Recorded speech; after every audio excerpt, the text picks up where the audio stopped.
So I'm going to talk about acceptance rate on DoorDash, Uber Eats, Instacart, Spark, etc. And does it really matter?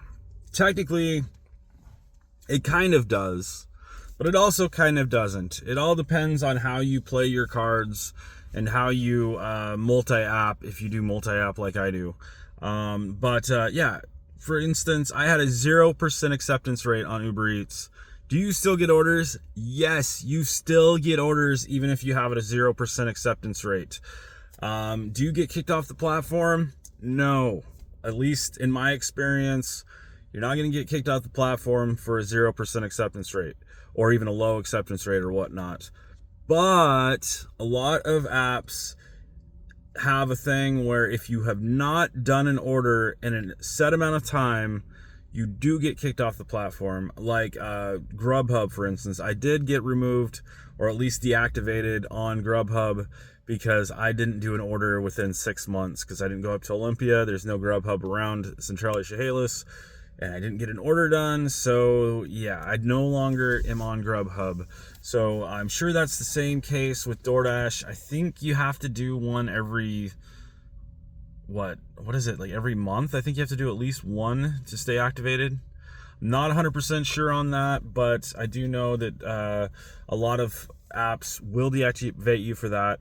And they will still send you orders on DoorDash, Uber Eats, etc. if you have a low acceptance rate. The thing with DoorDash, and the main thing that's important to keep your acceptance up, is being able to have platinum. And do they send you better orders if you have platinum? Technically not, though. They send you orders prioritized, so you're going to get first priority at, better paying orders if you're closer to the store or if nobody's accepted them, etc. You're going to see them before other drivers.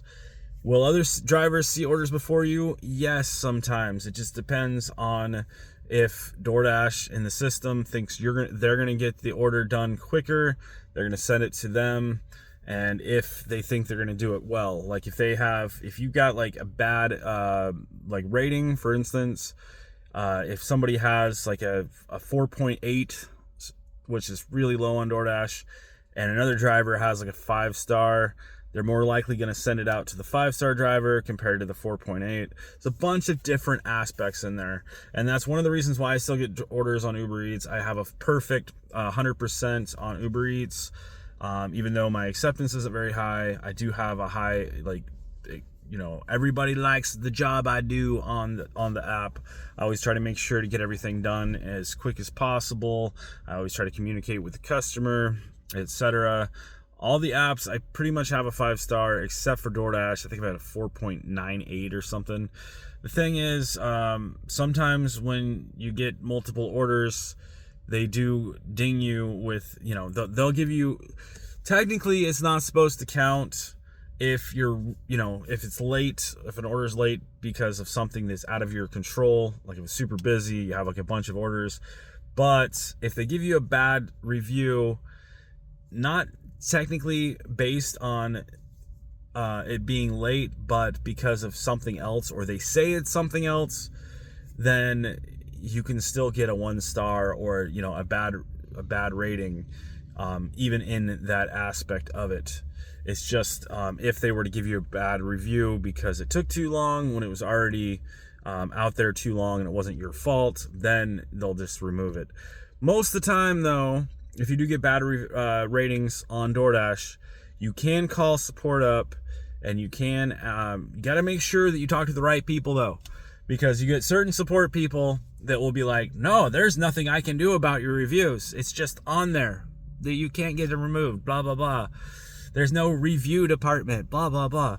But if you get through to the right people, make sure that you call. Sometimes you have to call a few times. Try to get through to a review person that can remove reviews. You have to figure out what date it was on, around what time, what the order was.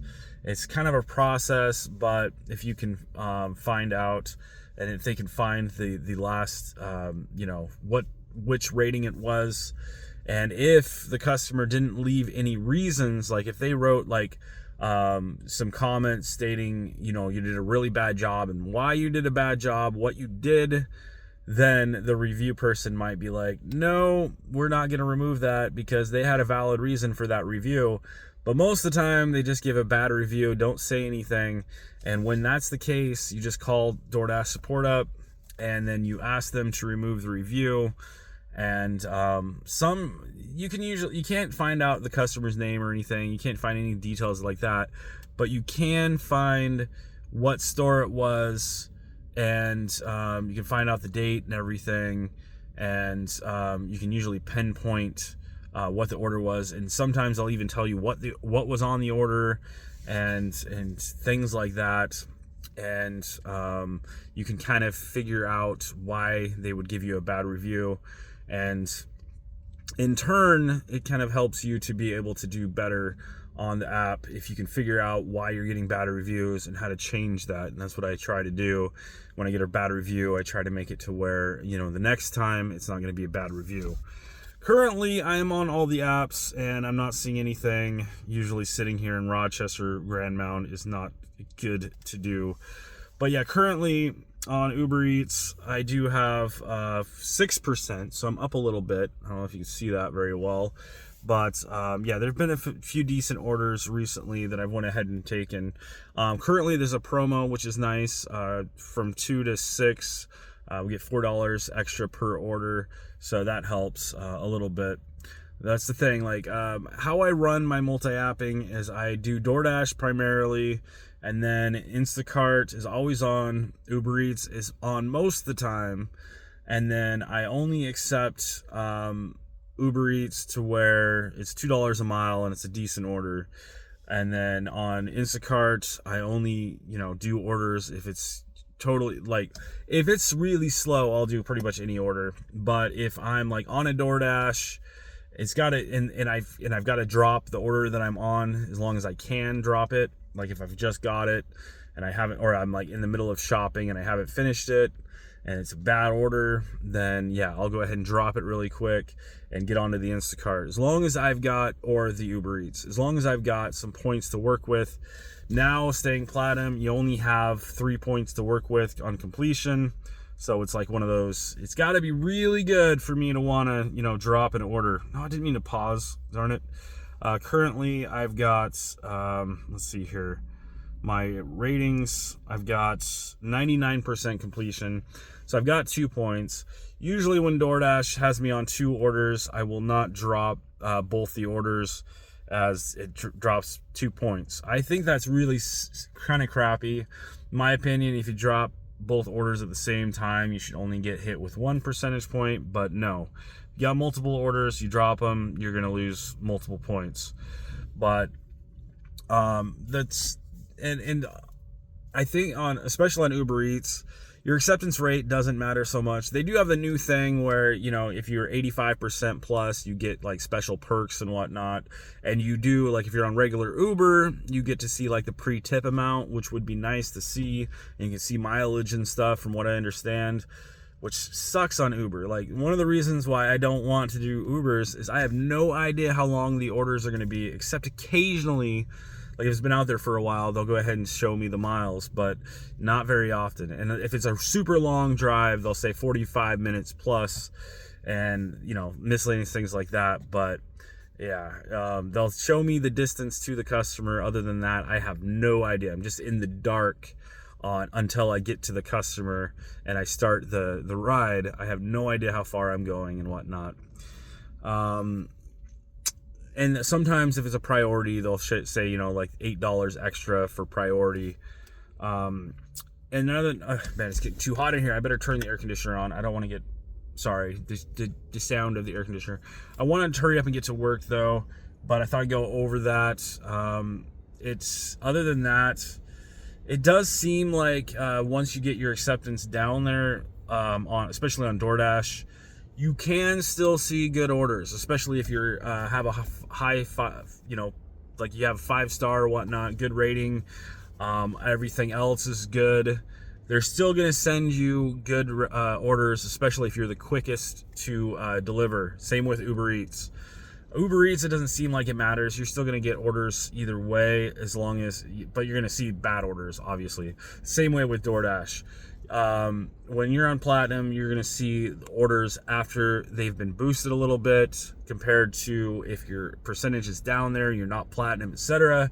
You're going to see orders that are first out there that have not been boosted at all. You're going to see a lot of $2 orders. You're going to see a lot of, bad orders that people don't want to take. That's the thing. But you can still see the other orders. If no other drivers accepts them, you're in a good area where no other drivers are around, you're still going to see those orders. On Uber Eats, it seems to me like mostly if you accept an order, that's the thing. Like if you accept an order, you're going to get the order and then they'll send you another order. Like if there's orders out there, as long as you keep accepting them, you're going to see them. The more you decline, though, the less you're going to see orders. If there's another driver out there that's accepting orders and you keep declining orders, sometimes they'll just won't show you any other orders the rest of the day because you've declined the orders and somebody out there, they got other drivers that continuously accept them. They're going to keep sending those orders, and sometimes you won't see anything anymore if the other drivers are accepting them. If there's no drivers out there whatsoever, then you can keep declining because there's no other drivers to accept them. The amount will go up. So like if you see an order that's $2 and you decline and it takes a while and nobody else is accepting the order, that $2 order can eventually turn into a $35 order.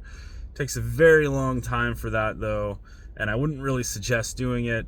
But if I've been there before, but it's just mainly I'm super busy with the other apps. Like Doordash just keeps sending me order after order, and I'm far from the other store, or I just don't have time to accept the other Uber Eats, and there's no other drivers doing Uber, so it does continue to go up. And then eventually I'm like, man, this order's too good, I gotta drop what I'm doing on Doordash and I'll go ahead and accept the Uber Eats. But that's how I prioritize, because Doordash is more consistent. You got more orders, and there is some good orders out there. A lot of bad orders on Doordash, but it does seem like they reward you occasionally with some really good orders if you keep accepting orders. And Uber Eats, I'm pretty sure that's the same way, but it's like when it's this slow on Uber, it's I don't really feel like prioritizing it unless it gets busy, which occasionally it does. And I haven't seen that too often around here even lately. When it's getting into the summer, I'm thinking maybe eventually I might see it get better, because it is seeming to get a little bit better, because I was down to 0%, now I'm at 6%. Did have like one order a couple days ago that was $60 for a okay size shopping order. Took me less than an hour. It was a pretty good order. And then I had one yesterday that was like $10. It was on my way home, so I'm like, yeah, let's just take it. I don't want to wait around for it to get any better. It wasn't like $2 a mile like I wanted it to be, but it was still on the way. And if it's on the way to a direction I'm going, it doesn't matter how much the amount is. A lot of times, like I'll take a 20-mile order if it's going home, and even if it's like $10 or even $5, as long as it's on the way and doesn't take any extra time, I'm going to take that order. But yeah, like I said, acceptance rate technically matters, but it technically doesn't. Again, you will see orders if there's no other drivers around on Uber Eats. Spark, it depends on your area. I've heard that certain areas do give you better orders if your acceptance is higher. Some drivers believe that around here, that your acceptance rate matters, but I don't see it. I think even if your acceptance is like down to nothing, you're still going to see orders if it's busy, and you're not going to see orders if it's dead, which does happen. That's another reason why I don't like doing Spark/Walmart that much, is it's inconsistent. Some days you'll have all kinds of orders out there, and then and you'll do pretty good, and then other days you won't have anything. Like you'll sit there forever and you won't see pretty much a single order, and if you do, it's just terrible. So yeah, it's just, and then yeah, certain days you make a lot of money, certain days you don't, so you technically lose money. I don't know, it might be better now. I haven't been doing Spark that much lately. I did it a little bit recently, but I'm like, this is taking too long. Like some of the orders are just deceptive. Like you get, for instance, even a $50 order. You're like, oh, $50. But then it takes 2.5 hours. That's not even $20 an hour. It's still better than sometimes on DoorDash where you're only making like $10 an hour. But then you've got other orders where you get, like one order I did recently, it was like $30. I'm like, all right, that's not too bad. But then I'm not like thinking about how long it's going to take to shop. And it took me like, what was it? Like an hour and 45 minutes to shop that dang order. And then it took me another like 20 minutes to deliver it. So it was like 2 hours and 15 minutes for $30. I didn't even make minimum wage on that. Anyways, I've went on long enough. I'm not seeing any orders here. I need to hurry up and get to work. I didn't get going till later today, as I decided to sleep in. I worked super late last night. I think I went till like 11:30, and then I was up till like 1 in the morning or so ish, maybe a little later. And then I just woke up at 7 in the morning, and I'm like, no, I'm going back to sleep. And I slept until like 10. Right around there, 10:30, something like that. So I got extra sleep, which is good, but I don't even have my first order yet, and it's 2:30. Let's get to town. Anyways, good luck to you guys out there. Let me know if what you think of acceptance rates. The main thing that's good about DoorDash acceptance rate, like I said, is being able to dash anytime, as it does suck when you can't dash anytime unless they set it to busy. Because the whole busyness thing too is confusing, because like you can have it to where it is crazy busy and they won't set it to busy. They don't let any drivers on. As long as they're making, like, everybody's accepting everything, they're making their profits, they are not worried about setting it to busy. Once they stop losing, or they start losing their profits and they're having to increase pay, that is when they worry about putting it to busy and getting extra drivers on. Or, like right now, I'm sure they loaded it up. It's going to get super busy coming up. So they just completely slow it down. They just put all kinds of drivers on, trying to make sure to get all the orders filled if they have a lot of orders out there. And even if you're not getting any orders, those orders, they're making sure those orders get filled. And they're also making sure, just in case it gets super busy, they have extra drivers. And eventually, usually what happens is a lot of drivers drop out and it does get super busy. Or you just have a day where you don't get any orders, which does occasionally happen. Anyways, it should be good today, so let's get out of here. I'm surprised I haven't seen a single order around here for as long as I've been sitting. Almost 20 minutes on this video. Let me stop doing that. Thanks for watching, guys. Please thumbs up, share, comment, subscribe. Lots more stuff to come, whatever I feel like posting. Probably a lot on the apps I do, but I'm going to try to mix it up with gaming and, just random stuff. Bye for now, guys.